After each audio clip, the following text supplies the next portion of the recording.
Bulletin की शुरुआत करेंगे बड़ी खबर के साथ, जहां आनंद बर्धन आज संभालेंगे मुख्य सचिव का कार्यभार। राधा रतूड़ी का विदाई समारोह किया गया है। आयोजित 1992 बैच के आईएएस अधिकारी हैं आनंद बर्धन। आनंद बर्धन प्रदेश के 19वें मुख्य सचिव होंगे। ये बड़ी जानकारी आप तक पहुंचा रही हैं। आनंद बर्धन आज संभालेंगे मुख्य सचिव का कार्यभार। इसी के साथ राधा रतूड़ी की विदाई समारोह का आयोजन किया गया है। आयोजन को लेकर सभी तैयारियां पूरी हो चुकी हैं। 1992 बैच के आईएएस अधिकारी हैं आनंद बर्धन। आनंद बर्धन प्रदेश के 19वें मुख्य सचिव होंगे। बड़ी जानकारी आपकी टीवी स्क्रीन पर, जहां आनंद बर्धन को प्रदेश के 19वें मुख्य सचिव के रूप पर चुना गया है। और इसी पर ज्यादा जानकारी के लिए हमारे संवाददाता हरीश खनेड़ा हमारे साथ। हरीश, आनंद बर्धन प्रदेश के 19वें मुख्य सचिव होंगे। सबसे पहले ये जानकारी दीजिएगा कि आनंद बर्धन का ही नाम क्यों चुना गया, और इसके बाद बताइएगा क्योंकि राधा रतूड़ी की विदाई को लेकर कार्यक्रम का आयोजन किया गया है, तो कार्यक्रम को लेकर क्या कुछ तैयारी? देखिए माधुरी, सबसे तरह से जो आनंद बर्धन है उनका नाम चुना गया है, क्योंकि आनंद बर्धन 1992 बैच के जो सीनियर हैं उनका नाम पहले ही चर्चाओं में चल, और हालांकि उत्तराखंड कैडर उनका है, तो ऐसे में लाजमी है कि उनका नाम होना, उनका नाम का चयन लाजमी था।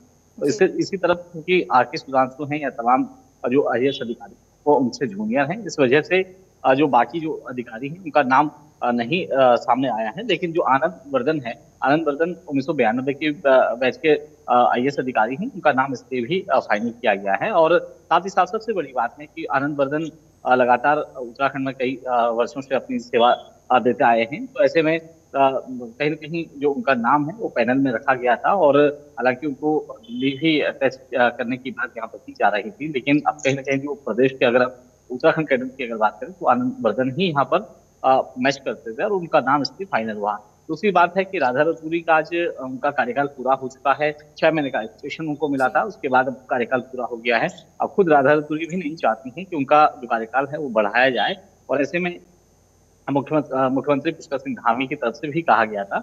और साथ ही साथ जो राधा रतूड़ी है, आज उनका विदाई समारोह होना है, तो आज 6 महीने के जो कार्यकाल है उनका वो समाप्त हो चुका है और आज उनका विदाई होना है। और ठीक शाम 5:30 बजे आनंद बर्धन जो है वो अपने 19वें मुख्य सचिव के रूप में उत्तराखंड में आज यहाँ पर अपना कार्यभार संभालेंगे। जी हरीश, राधा रतूड़ी की विदाई समारोह का जो कार्यक्रम है वो कितने बजे से शुरू हो जाएगा? इस दौरान कौन कौन मौजूद रहेगा? देखिए माधुरी, जिस तरह से आज राधा रतूड़ी जिन्होंने अपने लंबे समय से उत्तराखंड में काम किया है और उत्तराखंड की तमाम, चाहे वो अलग अलग दिशाओं में बात करें, खासतौर पर चाहे यहाँ की पारंपरिक वेशभूषा हो, उनमें कई पटल पहन करके जो प्रदेश में है तमाम चीजें की हैं। इसके अलावा चाहे वो यहाँ के पकवान, यहाँ का खान पान, यहाँ का रहन सहन हो, यहाँ की बोली भाषा, क्योंकि कई मतलब ये भी देखा गया है माधुरी की जो राधा रतूड़ी हैं वैसे मूल रूप से वो बिहार की रहने वाली थी, लेकिन उनका जो विवाह है उत्तराखंड जो पूर्व जो डीजीपी हैं अनिल रतूड़ी उनसे हुआ था, उसके बाद वो उत्तराखंड में रह रही थी और उन्हीं को यहाँ का कैडर भी उनको मिला था। तो ऐसे में कई चीजें ये भी देखी गई हैं कि राधा रतूड़ी ने चाहे यहाँ की परंपरा हो, यहाँ की बोली भाषा हो, उसको भी प्रमोट करने का काम किया है।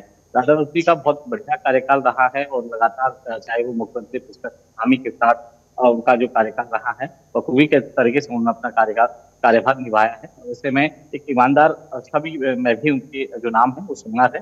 दूसरी तरफ आज उनका विदाई समारोह होना है, तो ऐसे में माना जा रहा है कि मुख्यमंत्री भी इस दौरान इस कार्यक्रम में शामिल हो सकते हैं। ठीक 3 बजे तक ये कार्यक्रम चलेगा और क्योंकि 5:30 बजे जो आनंद बर्धन है उनका यहाँ पर कार्यक्रम होना है। बिल्कुल हरीश, और जाहिर सी बात है कार्यक्रम को लेकर तस्वीरें जो सामने आई है उसमें देखना होगा कि कितनी भव्य तस्वीरें होती है, क्योंकि जाहिर सी बात है राधा रतूड़ी का कार्यकाल समाप्त हो रहा है। ऐसे में उनकी विदाई को लेकर जो समारोह रखा गया है वो बेहद खास हो जाता है। आगे की जानकारी के लिए हमारे साथ बने रहिएगा। चारधाम यात्रा को लेकर श्रद्धालुओं में उत्साह। 30 अप्रैल से शुरू होगी चारधाम यात्रा। पंजीकरण का आंकड़ा पहुंचा 10 लाख के पार। केदारनाथ जाने से सबसे अधिक रजिस्ट्रेशन हुए हैं। चारधाम यात्रा में शामिल होने के लिए श्रद्धालुओं में खासा उत्साह नजर आ रहा है। चारधाम यात्रा के लिए ऑनलाइन आधार आधारित पंजीकरण का आंकड़ा 10 लाख के पार हो चुका है। इसमें केदारनाथ धाम के लिए सबसे अधिक 3.29 लाख तीर्थयात्री पंजीकरण कर चुके हैं। यात्रा शुरू होने के बाद 40% पंजीकरण ऑफलाइन किए जाएंगे। पर्यटन विभाग ने 30 अप्रैल से शुरू हो रही चारधाम यात्रा के लिए 20 मार्च से ऑनलाइन पंजीकरण शुरू किया था। 10 दिन के भीतर यात्रा के लिए अलग अलग तिथियों में 10 लाख से अधिक तीर्थयात्री पंजीकरण कर चुके हैं। बाबा केदार के कपाट 2 मई को खुल रही हैं, जबकि बद्रीनाथ धाम के कपाट 4 मई को खुलेंगे। 30 अप्रैल को अक्षय तृतीया के दिन गंगोत्री और यमुनोत्री धाम के कपाट खुलने के साथ ही यात्रा का आगाज होगा। अब तक कितने रजिस्ट्रेशन हो चुके हैं, ग्राफिक्स के जरिए आपको बता रही हैं। बद्रीनाथ के लिए 3 लाख से ज्यादा रजिस्ट्रेशन हो चुके हैं, तो वहीं गंगोत्री धाम के लिए 1.85 रजिस्ट्रेशन हो चुके हैं। यमुनोत्री के लिए 1.79 लाख रजिस्ट्रेशन हो चुके हैं। अब तक की बात की जाए तो 10 लाख श्रद्धालुओं ने रजिस्ट्रेशन करवा लिया है चारधाम यात्रा के लिए। चारधाम यात्रा को लेकर सभी तैयारियां सुनिश्चित की जा रही हैं, ताकि जो भी श्रद्धालु वहां पहुंचे उसे किसी तरह की कोई भी परेशानी ना हो। बुजुर्गों के लिए अलग गाइडलाइंस जारी की जा रही है, बच्चों के लिए भी गाइडलाइंस जारी रखी जा रही है। और पिछली बार भी हमने देखा था कि इस तरीके की गाइडलाइंस, अगर किसी की तबीयत सही ना हो, किसी को सांस लेने में दिक्कत हो, तो वो यात्रा पर ना आए। और इन्हीं सब बातों को ध्यान रखते हुए इस बार भी जो स्वास्थ्य व्यवस्था है उसका भी खासा ख्याल रखा गया है। किसी भी श्रद्धालुओं को कोई परेशानी ना हो, जो भी श्रद्धालु वहां पहुंचे किसी भी तरीके की परेशानी ना हो, इस बात का खासा ख्याल रखा गया है। इसी के साथ यात्रा के दौरान जो व्यवस्थाएं हैं, जो सुविधाएं हैं, वो लोगों को दी जाएंगी, जिसको लेकर सभी तैयारियां पूरी हो चुकी हैं। बस कुछ ही वक्त बचा है जब चारधाम यात्रा शुरू हो जाएगी। और इसी पर ज्यादा जानकारी के लिए हरीश हमारे साथ लगातार बने हुए हैं। हरीश, चारधाम यात्रा को लेकर क्या कुछ तैयारियां चल रही हैं? और क्योंकि अभी तक के रजिस्ट्रेशन की बात जो सामने आई है, जो आंकड़ा सामने आया है, वो 10 लाख के पार हो चुका है। पिछली बार भी उतना ही उत्साह हम श्रद्धालुओं में देख रहे थे, जो व्यवस्थाएं थी सुनिश्चित थी, तो क्या इस बार भी व्यवस्थाएं उसी तरीके से की गई हैं? देखिए माधुरी, क्योंकि चारधाम यात्रा में अब महज कुछ ही दिन बाकी बच गए हैं और आज से अगर बात करें तो आज से 30 दिन का समय है। और जब चारधाम यात्रा शुरू हो जाएगी, 29 तारीख से चारधाम यात्रा की शुरुआत होनी है। इसी को लेकर के जो विभागीय जो अधिकारी हैं उनके लगातार तरफ से समीक्षा बैठक की गई है। 3 जिलों की अगर बात करें, उत्तरकाशी, चमोली और रुद्रप्रयाग, जहाँ पर चारधाम यात्रा होती है, तो वहाँ के सभी जो डीएम है उनको भी दिशा निर्देश दे दिए गए हैं कि किस तरह से तैयारियां होनी है। क्योंकि इस बार सरकार की मंशा है कि बहुत अच्छे तरीके से यात्रा की शुरुआत हो। और आपने देखा कि शुरुआती दौर में जिस तरह से 15 दिन के जो 15 दिन पहले जो रजिस्ट्रेशन यहाँ पर ऑनलाइन हो रहे थे, तो उसमें आपने देखा कि आंकड़ा बिल्कुल चौंकाने देने वाला है। लगातार जो आंकड़ा है वो लगातार बढ़ रहा है। अभी 10 लाख से पार जो आंकड़ा पहुंच गया है। तो जाहिर सी बात है कि इस बार जो उम्मीद है, जो श्रद्धालुओं की, जो तीर्थ यात्री उत्तराखंड में पहुंचेंगे वो बड़ी संख्या में उत्तराखंड आएंगे। यानी कि ये माना जाए कि जो पिछला जो रिकॉर्ड है वो इस बार कहीं ना कहीं टूटता हुआ नजर आएगा। पिछली बार की बात करें तो लगभग 50 लाख से ज्यादा जो तीर्थ यात्री हैं वो चारधाम के दर्शन किए थे। इस बार की अगर बात करें तो इस बार ये संख्या और ज्यादा बढ़ने वाली है। इसी को लेकर के मुख्यमंत्री पुष्कर सिंह धामी ने समीक्षा बैठक भी की है। उसके बाद चाहे वो धन सिंह रावत हो, सतपाल महाराज हो, तमाम जो मंत्री हैं वो लगातार बैठक भी कर रहे हैं। इसके अलावा खुद जो मुख्य सचिव है राधा रतूड़ी, उनकी तरफ से भी समीक्षा बैठक की गई थी। और किसी भी तरह से जो यात्रा पड़ाव है वहां पर भी कोई दिक्कत, कोई परेशानी लोगों को ना हो, श्रद्धालुओं को ना हो। बिल्कुल हरीश, और हर बार जब भी चारधाम यात्रा शुरू होती है तो इस बात का खासा ख्याल रखा जाता है कि जो कमी पिछली चारधाम यात्रा के दौरान रह गई है वो इस बार ना रहे। तो इस बार क्या कुछ खास तैयारियां पिछली बार से ज्यादा?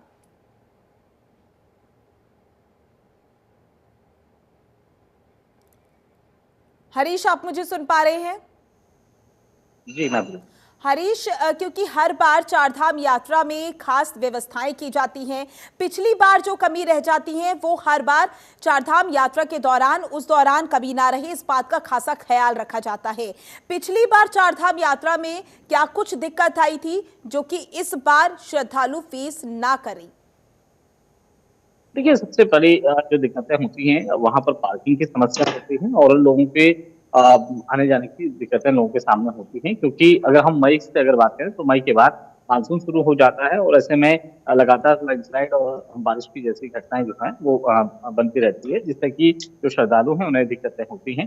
तो इस बार इस तरह की दिक्कतें ना हों, इसके लिए विशेष तौर पर जो पर्यटन विभाग है, पर्यटन जी। विभाग से यानी कि गढ़वाल विकास निगम को विशेष जिम्मेदारी दी गई है, ताकि यहाँ पर टेंट की व्यवस्था भी की जाए।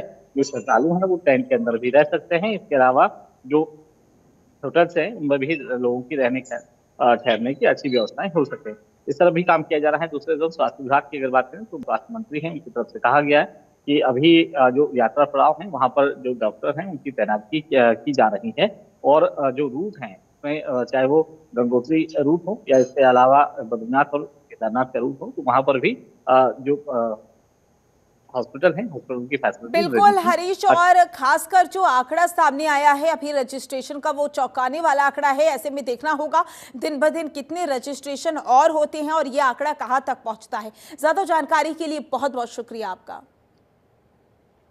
तो वहीं आज चैत्र नवरात्रि का दूसरा दिन है। नवरात्रि के दूसरे दिन देवी दुर्गा के ब्रह्मचारिणी रूप की पूजा की जाती है। मां ब्रह्मचारिणी का स्वरूप अत्यंत पवित्र और दिव्य है। मां का वर्णन शास्त्रों में ऐसी देवी के रूप में किया गया है जो साधना और तपस्या की प्रेरणा देने वाली है। मंदिरों में भक्तों का तांता लगा हुआ है। सभी श्रद्धालु मां की पूजा अर्चना करने के लिए सुबह से ही मंदिरों में लाइन में लगे हुए हैं। इसी बीच सीएम धामी ने सभी लोगों को नवरात्रि की शुभकामनाएं दी।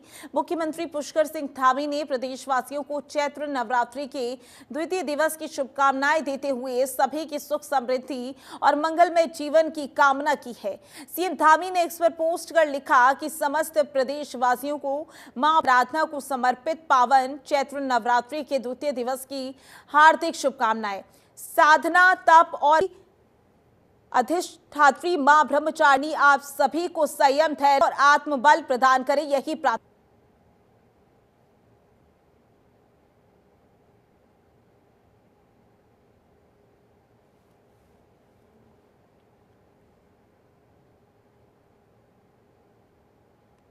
और अब सीधा लेकर चलेंगे आपको उत्तराखंड के देहरादून, जहां पर CM Pushkar Singh Dhami divisional inspector को नियुक्ति पत्र बांटेंगे। तो ये तस्वीरें देखिए जहां पर सीएम पुष्कर सिंह धामी नजर आ रही हैं। डिविजनल इंस्पेक्टर को नियुक्ति पत्र बांटते हुए नजर आएंगे देहरादून में। उनके साथ डिविजनल इंस्पेक्टर्स मौजूद हैं। ये जो बैठक रखी गई है, ये जो मीटिंग हो रही है, वो नियुक्ति पत्र को लेकर हो रही है।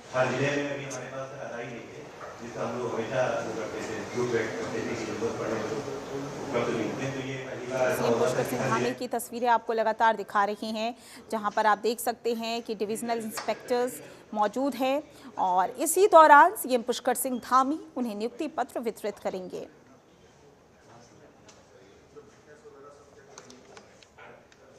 सीएम पुष्कर सिंह धामी थोड़ी देर में डिविजनल इंस्पेक्टर को नियुक्ति पत्र वितरित करेंगे। सीएम पुष्कर सिंह धामी भी तस्वीरों में नजर आ रही हैं, उनके साथ डिविजनल इंस्पेक्टर्स मौजूद हैं।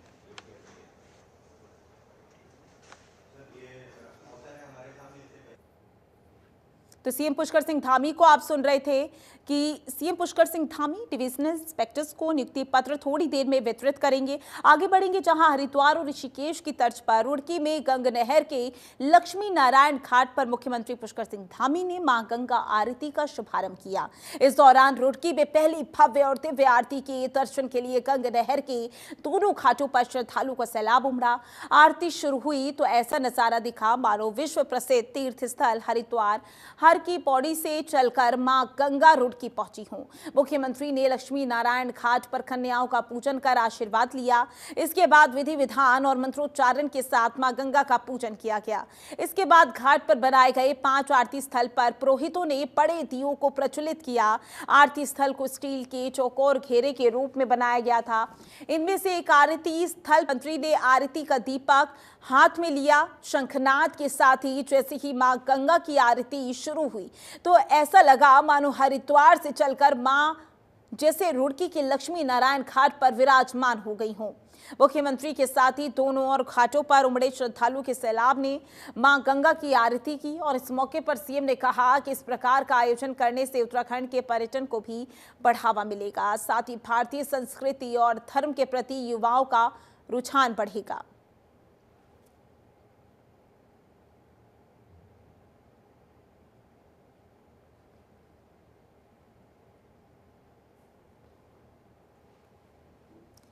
तो सीएम पुष्कर सिंह धामी की ये तस्वीरें आपको दिखा रखी हैं। CM Pushkar Singh Dhami divisional inspector को नियुक्ति पत्र वितरित करते हुए नजर आ रही हैं। देहरादून से ये तस्वीरें हैं, उनके साथ डिविजनल इंस्पेक्टर्स मौजूद हैं। नियुक्ति पत्र वितरित करते हुए सीएम पुष्कर सिंह धामी की ये तस्वीरें आपकी टीवी स्क्रीन पर मौजूद हैं।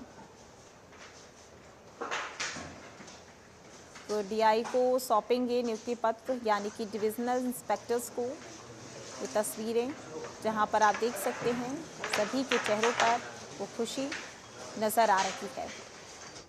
मुख्यमंत्री पुष्कर सिंह धामी और केंद्रीय राज्य मंत्री अजय टम्टा ने वीडियो कॉन्फ्रेंसिंग के माध्यम से टनकपुर दौराई एक्सप्रेस को नियमित ट्रेन का दर्जा देते हुए हरी झंडी दिखाकर रवाना किया। इस अवसर पर मुख्यमंत्री ने कहा कि अब कुमाऊं क्षेत्र के लोगों को लंबी दूरी तक बेहतर ट्रेन सेवाओं का लाभ मिलेगा। इससे स्थानीय यात्रियों को सुविधा मिलेगी, पर्यटन को बढ़ावा मिलेगा और मां पूर्णागिरि धाम आने वाले श्रद्धालुओं के लिए यात्रा सुगम होगी। सीएम धामी ने कहा कि इस पहल से राज्य की अर्थव्यवस्था को बल मिलेगा, स्थानीय उत्पादों को आर्थिक बाजार मिलेगा और वोकल फॉर लोकल अभियान को नई नीति मिलेगी।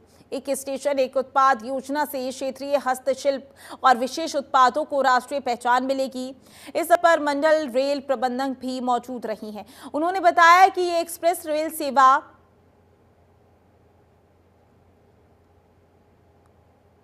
15,092 सप्ताह में 4 दिन सोमवार, बुधवार, शुक्रवार और रविवार को टनकपुर से 6:20 पर रवाना होकर बरेली से दिल्ली होते हुए अजमेर के दौराई पहुंचेगी।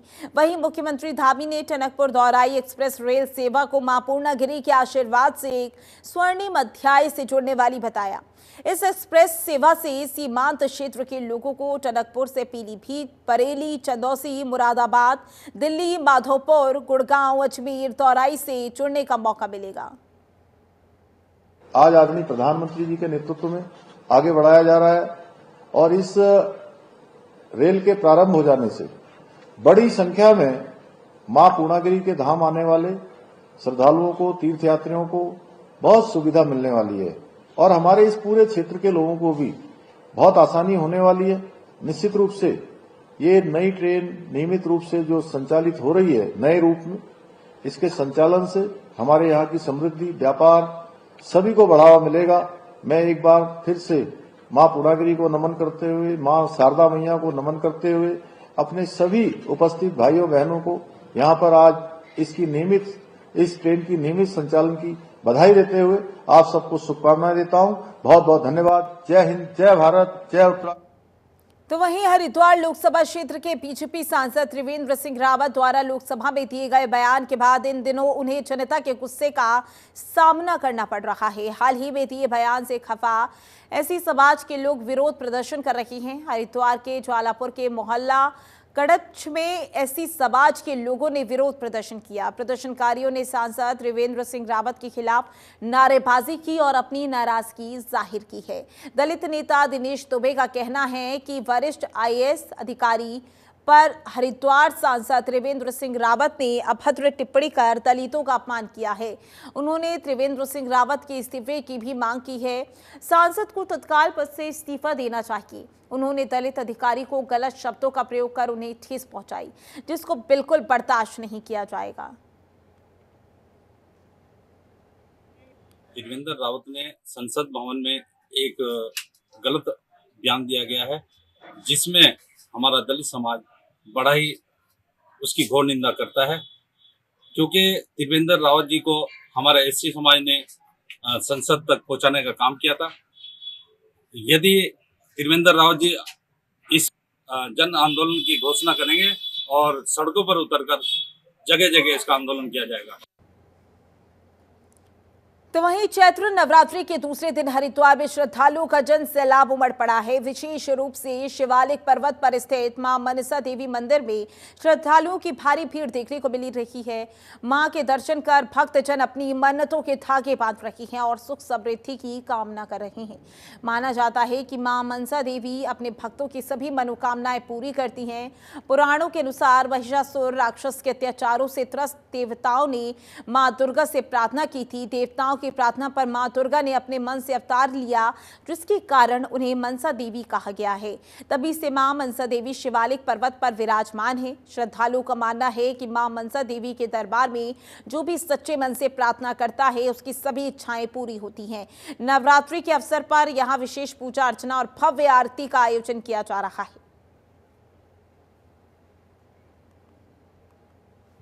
हरिद्वार के सर्वनाथ नगर से नवरात्रों में माता के प्रति श्रद्धा, नवरात्रों में और माता रानी की जो भी शक्ति है, शक्ति है माता की, इसमें कोई संदेह नहीं।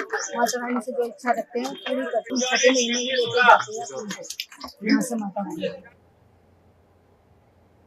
तो वहीं हरिद्वार में ईद उल फितर का त्योहार हर्षोल्लास के साथ मनाया जा रहा है। सलेमपुर, ज्वालापुर, भेल, रोशनाबाद समेत विभिन्न स्थानों की मस्जिदों में सुबह से ही बड़ी संख्या में लोग नमाज अदा करने पहुंचे। नमाज के बाद लोगों ने गले मिलकर एक दूसरे को ईद की मुबारकबाद दी, जिससे पूरे शहर में भाईचारे और उल्लास का माहौल बना हुआ है। ईद का चांद नजर आते ही रविवार शाम बाजारों में जबरदस्त रौनक देखने को मिली। सेवइयां, मिठाइयों और ड्राई फ्रूट्स की दुकानों पर खरीदारों की भीड़ उमड़ पड़ी है।